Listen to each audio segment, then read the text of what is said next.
What's up everyone, this is Nima T on another beat tutorial. In this video I'm going to talk about how I made the song Para Siempre by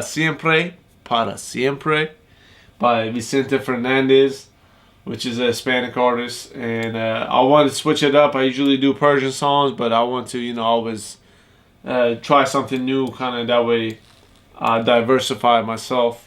So in a lot of my beats, I like to always show the original song. I kind of have it as an intro and then go to what I do. Because that's, in today's day and age, people just like to hit play and the song begins right then and there. But I always like to pay homage to the actual artist that I'm sampling. Some people like to cheat. Well, not really cheat. They don't really give credit to the artist they sample, and I'm not like that. I always like to show where my inspiration came from. And this song, I have the intro playing the first 20 seconds, I believe.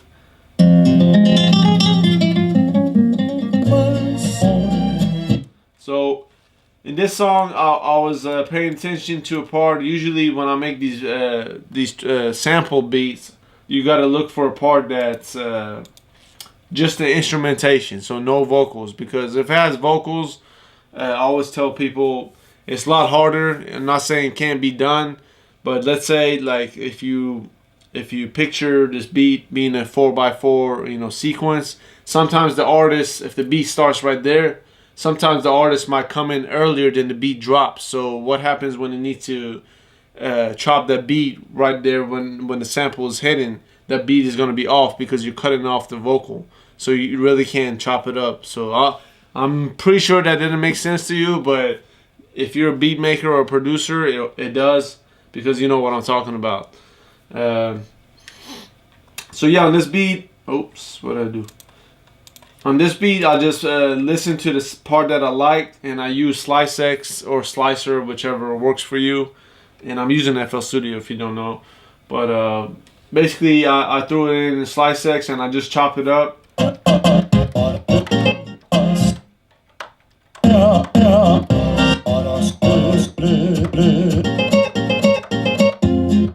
So I really like those parts, so that's what I used. See,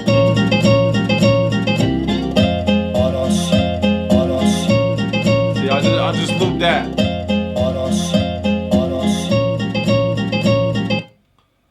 So something, that's pretty much it, man. So you just gotta, once you slice your beat up and you find the part that you like and you slice it up, you can play it however you like. Now sometimes producers use the same thing and just throw a beat on top of that. You can do that too, but always I like this choppy trap. I don't know, I like to play my own because I don't play the keys. I just yeah. So the second thing, let's see what this is. Okay.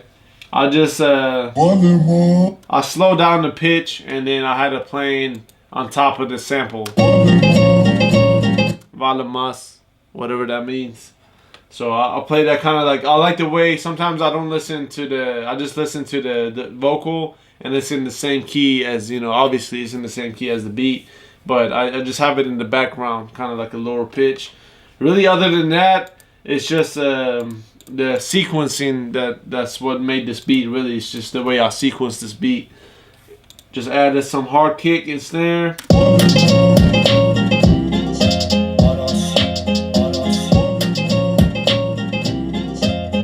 Okay, and the hi-hat. On the hi-hat, I always take off the EQ on the bottom end, and I boost it up in the upper, and I always add a little bit saturation, kind of like make the hi-hat stand out.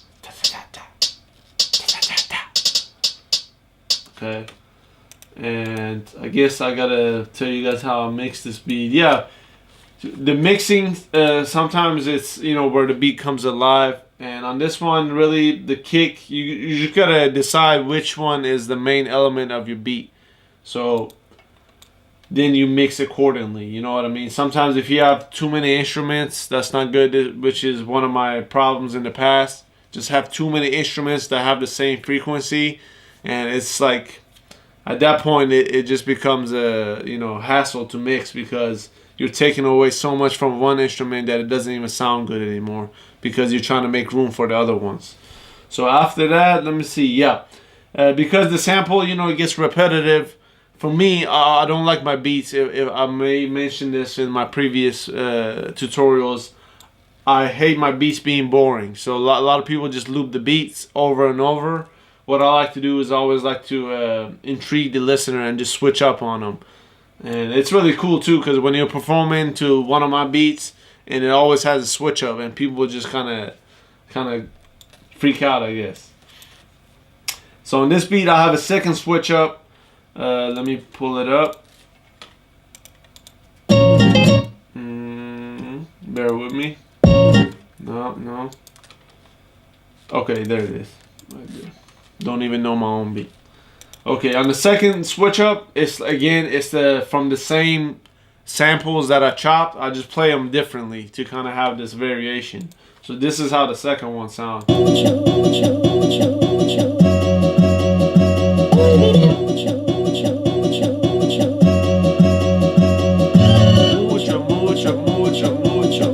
And then on this one, I kind of split up the sample, so it kind of has this, you know, variation, like I said.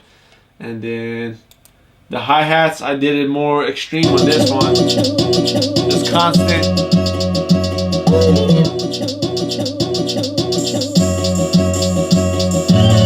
Cymbals again, constant, left and right, left, right, left, right, left, right, left, right. I sound like a gymnast. Okay. And then let me see what else. And sometimes, like I said, when you're making a beat, I got this inspiration from the song with Gucci Mane and Waka Flocka. What is it called? Ferrari Boys. Kind of like the snares, like just constantly just hitting with the kick. It's like 1, 2, 3, 4, ta ta ta ta ta ta ta.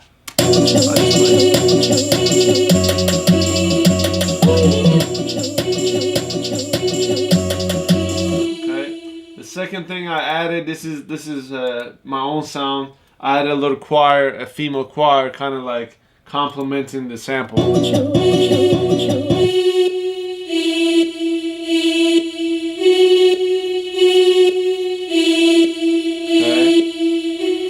That's pretty much for the switch up. And before I go into that switch up, I added a brass, kind of like this build up to right here. Let me play it.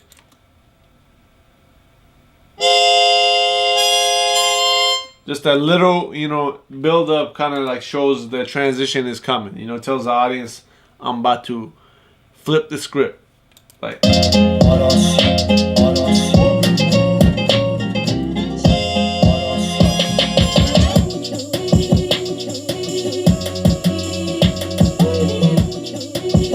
See, so that little build up, it glues everything together. Because if you just go from like one sequence to another, it's like a cut. You know, you don't want a jump cut. You want to kind of like go smooth. It's like a crossfade. I'm, you know, going to the video world because, you know, I also do videos, but it makes sense. You know, it makes sense. It's just gotta make sense to you at the end of the day. So after that, it's just you could spice it up. Like instead of like switching up the beat, or if you don't want to do that, you could add special effects like something like that to kind of let the audience know, okay, this beat is about to transition. It also, not even the audience, it also helps the artist, because sometimes I send my beats to artists and like they don't know where the hook or the chorus is, so you want to kind of make sure you let them know with these little transitions that, okay, this beat is you know, the verse just ended. Other than that, that's pretty much it for this beat. Yeah, man. So if you guys like what I did, or want me to make more of these beats, please follow me on this channel.